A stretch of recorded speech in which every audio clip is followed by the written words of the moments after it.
E aí galera, tudo bom? Estou muito feliz com esse projeto incrível que nós estamos aqui abraçando. Aliás, abraçando você.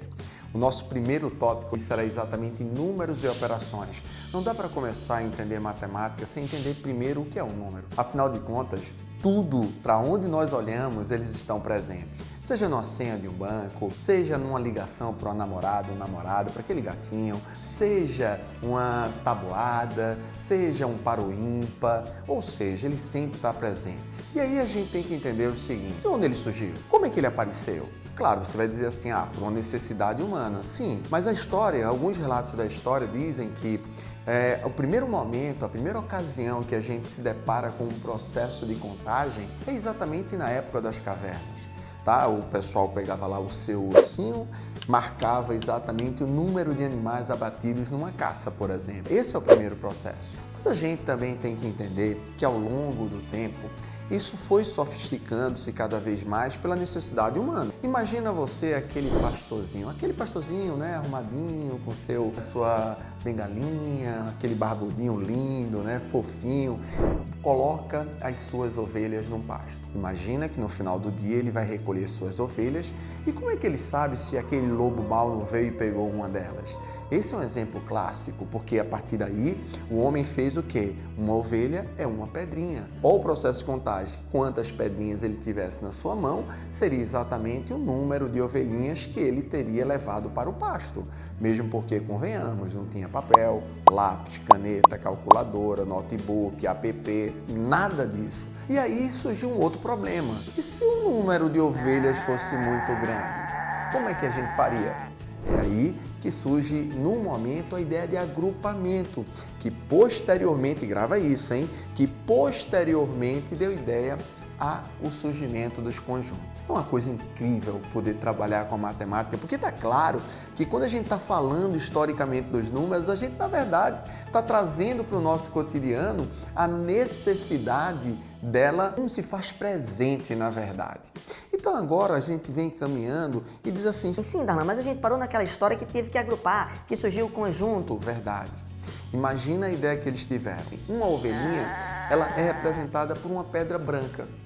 5 ovelhinhas seria representada por uma pedra amarela.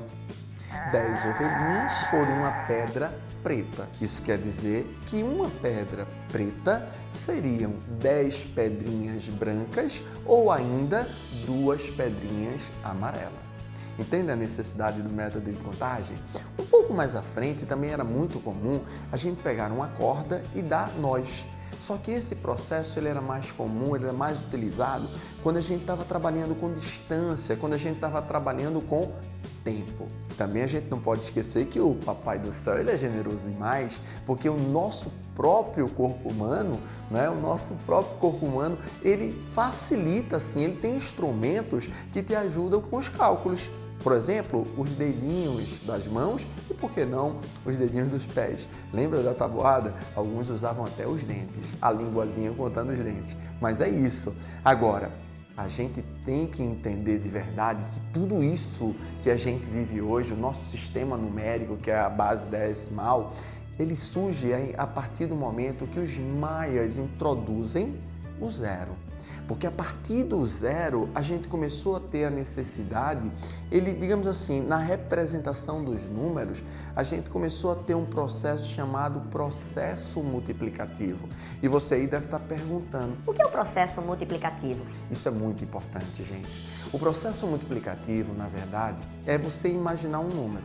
Esse número, no nosso dia a dia, ele é formado por algarismos. Então pensa comigo, olha para cá. Tá vendo aqui? Você está observando que aqui tem um número 605, tá vendo ele? Você concorda comigo que cada um desses algarismos ele está numa certa posição? Então, o que é o princípio multiplicativo? Eu vou pegar cada algarismo desse e vou multiplicá-lo pela sua posição dentro desse número formado. Por exemplo, tá vendo o 6? Eu vou pegar o 6, multiplicar por 100. Eu vou ter 600 centenas. Tá vendo o 0? Eu vou multiplicar o 0 pelo 10. Eu vou ter 0 dezenas. Eu vou pegar o 5 e multiplicar por 1. Eu vou ter 5 unidades. Então vejam como é importante esse processo que a gente está descrevendo. Mas aí a gente não pode esquecer deles, os romanos.